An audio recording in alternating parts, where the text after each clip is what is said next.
Halo, apa kabar semuanya? Semoga kalian semua sehat. Kali ini si Bray akan membahas alur cerita film berjudul Damage. Film ini dibintangi oleh Steve Austin yang pastinya akan menyajikan adegan-adegan yang sangat brutal. Yang mana di film ini ia berusaha untuk menebus kesalahannya kepada anak dan istri dari orang yang telah ia bunuh. Bagaimana alur ceritanya? Mari kita saksikan sampai selesai. Di awal film, kita diperkenalkan dengan seorang pria yang baru saja dibebaskan dari penjara. Pria ini bernama John Brickner. Diketahui kalau John dipenjara akibat dirinya telah membunuh seorang pria. Ia divonis 7 tahun penjara dan kini ia dibebas bersyaratkan setelah mendekam 4 tahun di dalam penjara. Kini John ingin menjadi orang baik dan hidup normal seperti biasa. Bahkan John juga bekerja sebagai kuli bangunan untuk memenuhi biaya hidupnya. Hingga di suatu malam, John berkunjung ke sebuah bar untuk bersantai.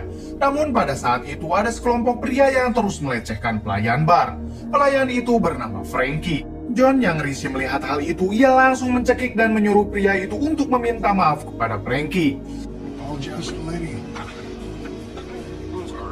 Sang pemilik bar yang melihat John mempunyai nyali yang besar, ia langsung meminta John untuk bekerja di barnya sebagai keamanan. John yang pada saat itu memang membutuhkan uang, ia langsung mengiyakannya. Kini John mempunyai 2 pekerjaan. Di siang hari ia bekerja sebagai kuli bangunan dan di malam harinya ia bekerja di bar. Suatu malam terjadi keributan antar 2 orang pengunjung bar. John langsung memisahkan mereka dengan cara baik-baik. Namun setelah itu mereka membuat kekacauan kembali, hingga pada akhirnya John menghajar mereka.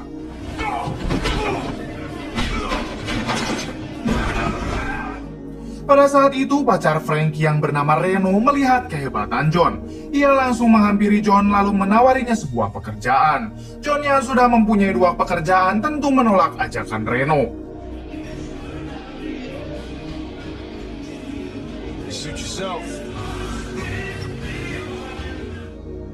Esok harinya setelah John bekerja, ia dihampiri oleh seorang perempuan yang mengajaknya untuk mengobrol.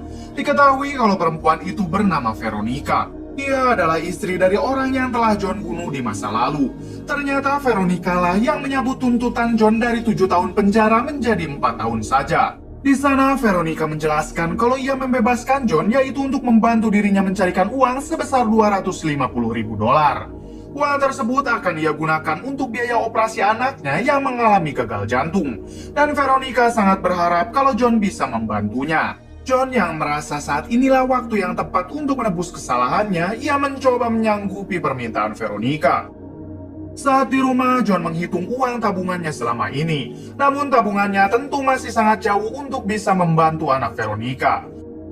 Malam harinya saat John di bar, John bertanya kepada Frankie tentang keberadaan Reno, yaitu orang yang pernah menawari John pekerjaan. Hingga pada malam itu juga, Frankie membawa John untuk menemui Reno. Di sana, Reno langsung membawa John ke suatu tempat. Yang ternyata John ditawari Reno untuk menjadi petarungnya.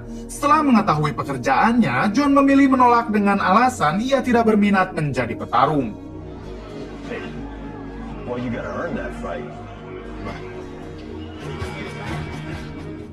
Esok harinya, John menemui Veronica lagi. Di sana, ia meminta maaf karena ia tidak bisa mengumpulkan uang dengan cepat. Mengingat ia juga mantan napi yang sulit mendapatkan sebuah pekerjaan yang layak. Mendengar hal itu, Veronica sangat kecewa. Yang padahal saat John di penjara, ia sering mengirim surat kepada Veronica dengan mengatakan akan menebus kesalahannya dengan cara apapun. Dan jika pada saat itu John tidak membunuh suaminya, tentu keadaannya tidak seperti ini. Tak berselang lama, anak Veronica keluar dari kamarnya karena mendengar ibunya sedang marah-marah. Saat itu juga hati John langsung luluh ketika melihat anak Veronica yang sangat mengkhawatirkan.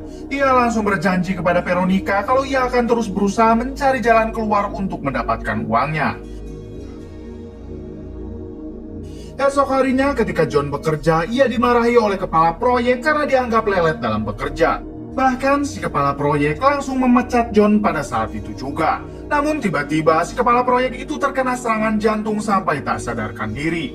John yang melihat itu langsung mencoba memberikan pertolongan pertama kepadanya. Hingga akhirnya si kepala proyek masih bisa selamat dari serangan jantungnya. Malam harinya terlihat sedang ada pertarungan sengit, yaitu petarung Reno yang akan bertarung melawan dua petarung lainnya. Sayangnya baru saja menyelesaikan pertarungan pertama, petarung Reno mengalami cedera, dan sepertinya ia tidak bisa melanjutkan pertarungan selanjutnya. Namun tiba-tiba datang John menawari Reno untuk menggantikan petarungnya bertanding.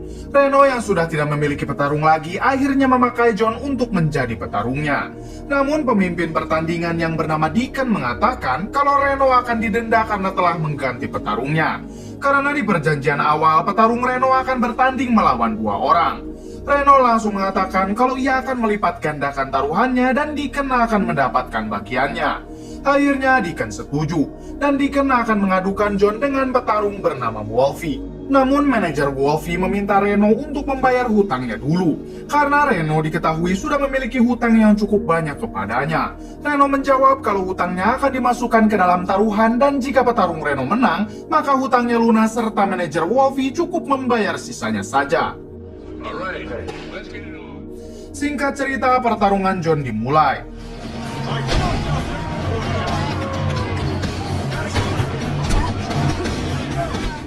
Awalnya John kewalahan melawan Wolfie, namun di tengah pertarungan John sedikit membalikan keadaan.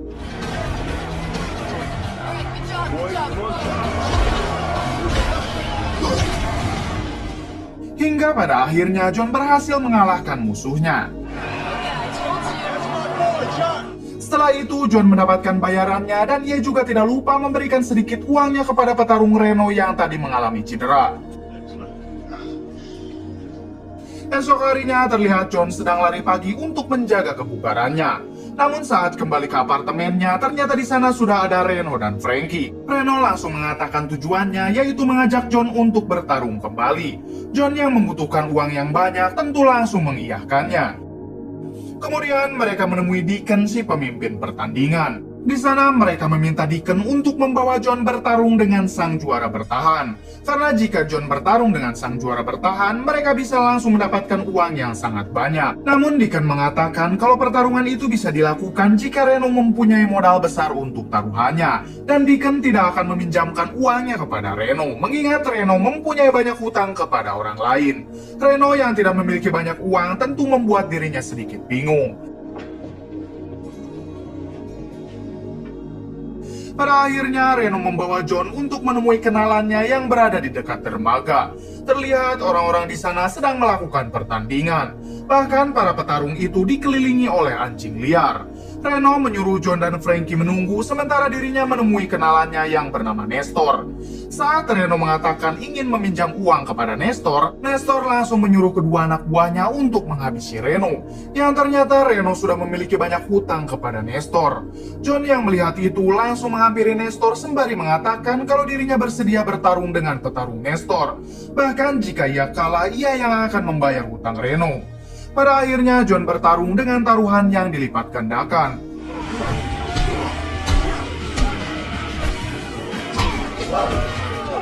John terlihat kewalahan melawan petarung Nestor. Namun pada akhirnya John berhasil memenangkan pertarungan tersebut.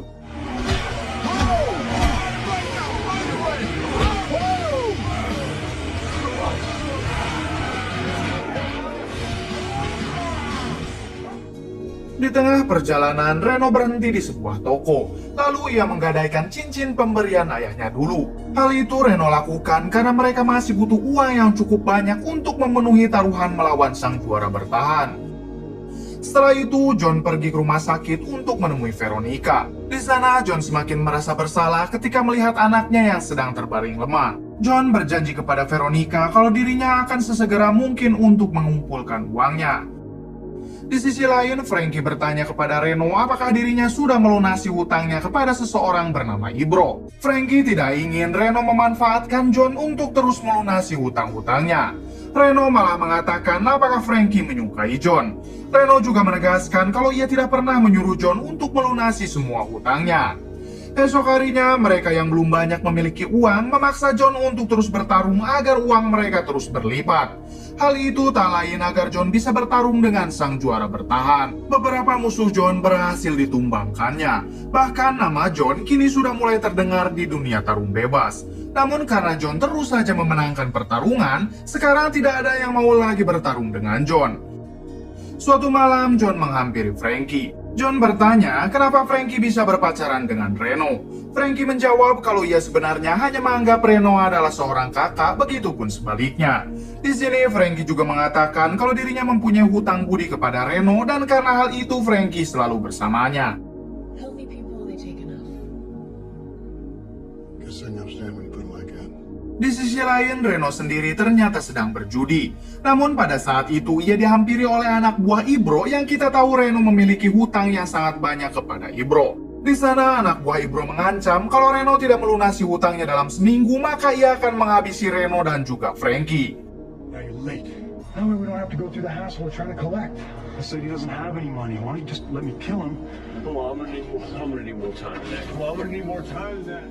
Esok harinya, Reno yang kini terdesak oleh hutangnya kepada Ibro, ia membawa John kembali untuk bertarung dengan petarung Nestor. Pada saat itu, John akan bertarung dengan petarung Nestor yang bernama Yayo. Yayo merupakan mantan tentara yang berasal dari Meksiko. Pertarungan sengit pun terjadi.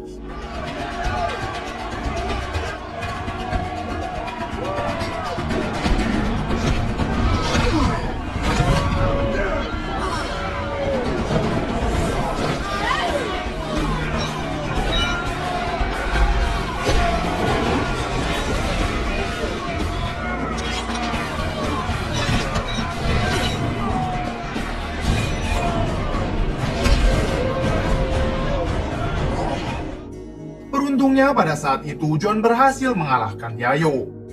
Malam harinya mereka merayakan kemenangan John. Di sana John bertanya kepada Reno kapan ia bertanding dengan sang juara bertahan. Mengingat uang taruhannya yang selama ini mereka kumpulkan sudah cukup untuk bisa bertanding melawan sang juara bertahan. Namun Reno berdalih kalau pihak dari sang juara bertahan ingin menaikkan lagi taruhannya. Perbincangan mereka harus terpotong karena John mendapatkan telepon dari Veronica. Merasa ada hal yang tidak beres, John langsung menghampiri rumah Veronica bersama Reno dan Frankie. Ternyata di sana Veronica baru saja ingin mengakhiri hidupnya. Mereka pun langsung membawanya ke rumah sakit. Di sana Frankie mencoba bertanya apa yang sebenarnya terjadi. John menjawab kalau ia sedang mencoba menebus kesalahannya di masa lalu. Dan selama ini ia mau ikut bertarung tak lain karena ia ingin menyelamatkan anak dari orang yang telah ia bunuh. Daughter needs a heart transplant. Letter from Lambert. Di sisi lain, ternyata Veronica berhasil selamat. Ternyata Veronica pada saat itu sudah putus asa. Namun John mencoba menenangkan Veronica dengan mengatakan kalau ia akan segera mendapatkan uangnya. Di balik itu, Reno sendiri berniat untuk menebus cincin yang sebelumnya ia gadaikan. Namun ternyata orang tersebut telah menjual cincin Reno kepada orang lain. Sontak hal itu membuat Reno sangat marah, mengingat cincin itu adalah warisan dari ayahnya. Malam harinya mereka bertiga berkumpul. Di sana Reno memberitahu John kalau Nestor kembali menantangnya. Tak pikir panjang, John pun langsung menyetujuinya. Esok harinya mereka pergi menemui Nestor. Di sana Reno meminta Nestor untuk menaikkan taruhannya menjadi $150.000. Sebelum pertandingan itu dimulai, Reno yang sedang di toilet, ia dihampiri kembali oleh anak buah Ibro. Karena pada saat itu tepat 1 minggu yang mana Reno harus membayar hutangnya.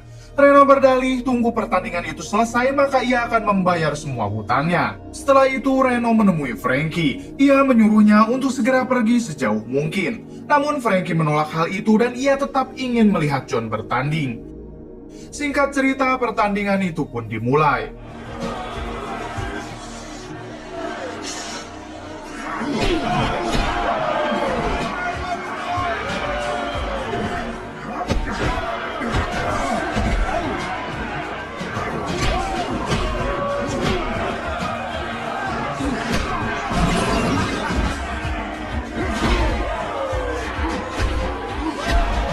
Hingga pada akhirnya John berhasil melumpuhkan lawannya. Namun sayangnya pertarungan itu bisa dihentikan ketika Nestor sudah mengaku kalah. John terus menghajar musuhnya agar Nestor cepat menghentikan pertandingan tersebut. Namun Nestor tetap kekeh ingin melanjutkan pertandingan. John yang takut ia lepas kontrol dan bisa membunuh lawannya, ia memilih untuk keluar dari pertandingan. Ternyata hal tersebut membuat Nestor menjadi pemenang dalam pertandingan tersebut. Tak lama kemudian, John dan Frankie menemukan Reno yang baru saja dihajar habis-habisan oleh anak buah Ibro. Dan Reno mempunyai 2 hari sebelum dirinya benar-benar dihabisi. Saat perjalanan pulang, Reno memberitahu John kalau ia mempunyai hutang kepada seseorang bernama Ibro sebesar $150.000. Frankie mencoba menjelaskan kembali kalau sebenarnya hutang itu adalah hutang Frankie yang telah diambil alih oleh Reno. Esok harinya, saat John sedang di sebuah kafe menikmati secangkir kopi, tiba-tiba ada sekelompok orang yang ingin membawanya pergi. Ternyata John dibawa untuk menemui seorang kakek tua. Di sana, si kakek langsung berterima kasih karena pada saat John bekerja sebagai kuli bangunan, ia telah menyelamatkan menantunya dari serangan jantung. Dan karena hal tersebut, si kakek itu berniat untuk membalas budi. Awalnya John menyuruhnya untuk melupakannya saja. Namun karena si kakek itu memaksa, akhirnya John mengatakan yang sejujurnya kalau ia sedang ingin menyelamatkan seorang anak kecil yang mengalami gagal jantung. Dan untuk biayanya sebesar $250.000.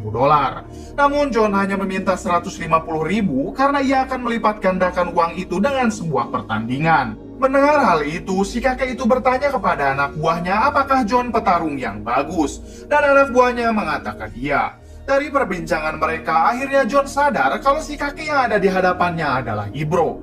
John langsung bertanya apakah Reno mempunyai hutang. Dan Ibro menjawab kalau Reno mempunyai hutang sebesar $150.000. Di sini Ibro langsung menyuruh John untuk memilih uang sebesar $150.000 atau hutang Reno dianggap lunas. John yang kini menganggap Reno adalah seorang teman, ia memilih untuk melunasi hutang Reno saja. Namun karena Ibro juga kasihan dengan anak kecil yang sedang diperjuangkan oleh John, ia bersedia memodali John untuk bertanding. What on, man? This matter is completely separate in my mind. Setelah kembali ke rumah, Reno yang sudah mengetahui kalau hutangnya telah dilunasi oleh John, ia sangat berterima kasih. Tiba-tiba Reno mendapatkan telepon dari Deacon kalau ada seseorang yang sudah membayar biaya taruhannya, hingga John bisa bertanding melawan sang juara bertahan. Dan orang yang membayarnya itu tentu adalah Ibro. Tak hanya itu saja, ternyata Deacon juga bersedia memberi pinjaman kepada Reno untuk menaikkan taruhannya. Dan John tentu langsung setuju. Singkat cerita, pertandingan John pun akan dimulai. Lawannya merupakan juara bertahan bernama Sharp. Di sana, Sharp beberapa kali terus menyudutkan John. Namun John tetap berusaha untuk terus mengalahkan lawannya.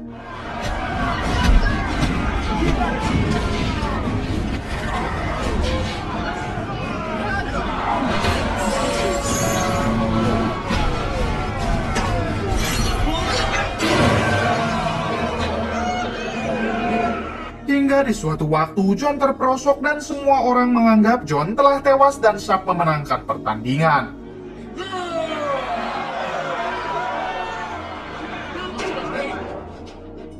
Namun ternyata John berhasil bangkit. Hingga pada akhirnya John berhasil mengalahkan sang juara bertahan.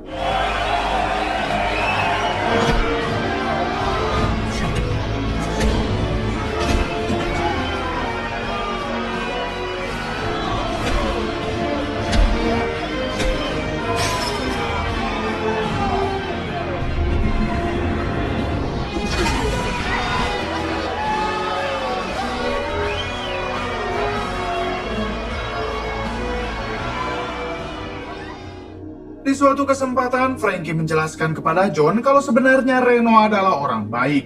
Frankie bercerita kalau pada waktu dulu ia merupakan budak dari Ibro.